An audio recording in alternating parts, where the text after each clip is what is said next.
എൻ്റെ അടുത്ത് വന്ന് ചോദിക്കും, ഷോണേ എന്താ നടക്കുന്നതെന്ന് ഞങ്ങളോടൊന്ന് പറയടാ, ഞാനൊരു MP അല്ലേ.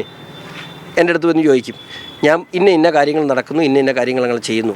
അത് നേരെ പോയി പത്രസമ്മേളനം നടത്തും. ഇതായിരുന്നു അവിടുത്തെ പരിപാടി. അല്ല UDF MPമാരടക്കം അവിടെ കുറേ ദിവസങ്ങൾ ക്യാമ്പ് ചെയ്ത് അവരുടെ വീടുകളിൽ സന്ദർശനം നടത്തി ഇടപെടലുകൾ നടത്തി.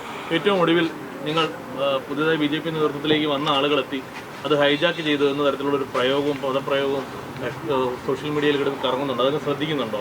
അങ്ങനെ ഒരു വിമർശനം ഞാനൊരു കാര്യം, ഒരു മാധ്യമ പ്രവർത്തകൻ എന്ന നിലയിൽ ആ ചോദ്യത്തിന് തിരിച്ചാണെന്ന് ചോദിച്ചോട്ടെ. അവർക്ക് അവിടെ എന്തു ചെയ്യാൻ കഴിയുമായിരുന്നു? ഞാൻ പറയല്ലോ, ആളുടെ പേരൊന്നും പറയുന്നില്ല. എനിക്ക് വളരെ അടുപ്പമുള്ള MPമാർ എൻ്റെ അടുത്ത് വന്ന് ചോദിക്കും, ഷോണേ എന്താ നടക്കുന്നതെന്ന് ഞങ്ങളോടൊന്ന് പറയടാ, ഞാനൊരു MP അല്ലേ. എൻ്റെ അടുത്ത് വന്ന് ചോദിക്കും, ഞാൻ ഇന്ന കാര്യങ്ങൾ നടക്കുന്നു, ഇന്ന കാര്യങ്ങൾ ഞങ്ങൾ ചെയ്യുന്നു.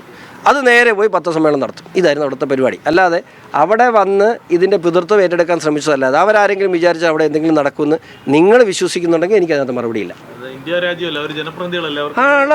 അവർ ചെയ്യാൻ പറ്റുന്ന കാര്യമല്ല. ഒരു ഉപകാരം ചെയ്തു, 4 ദിവസം കൊണ്ട് കിട്ടേണ്ട ജാമ്യം 9 ദിവസമാക്കി. ആ ഉപകാരം ചെയ്തു.